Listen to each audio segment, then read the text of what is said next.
શીતળા સાતમ નિમિત્તે પોરબંદરના પૌરાણિક શીતલા માતાજીના મંદિરની બહાર મિની લોકમેળા જેવો માહોલ સર્જાયો હતો।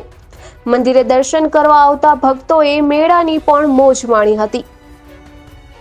પોરબંદરના 148 વર્ષ જૂના શીતળા માતાજીના મંદિરે શીતળા સાતમ નિમિત્તે મોટી સંખ્યામાં ભક્તો ઉમટી પડ્યા હતા।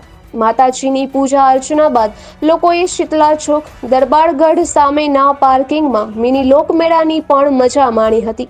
અનેક નાના ધંધાર્થીઓએ આ મેળામાં વિવિધ ચીજ વસ્તુઓનું વેચાણ કર્યું હતું। ઉપરાંત નાના ભૂલકાઓને મોજ પડે તેવી નાની રાઇડ્સ પણ હોવાથી બાળકોએ રાઇડ્સની મોજ માણી હતી। પોરબંદર ચોપાટી ખાતે યોજાતો જન્માષ્ટમીના લોકમેળાથી તો મોટા ભાગના લોકો પરિચિત છે, પરંતુ શીતલા ચોકમાં યોજાતા આ મિની લોકમેળાથી મોટા ભાગના લોકો અજાણ હોય છે અને માત્ર મંદિરે દર્શન કરવા આવતા લોકો જ આ મેળામાં જતા હોય છે।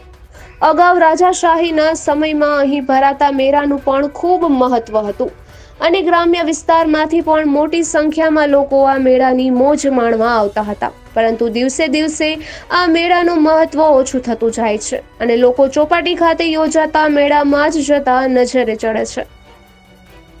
નિપુલ પોપટ, પોરબંદર ટાઈમ્સ।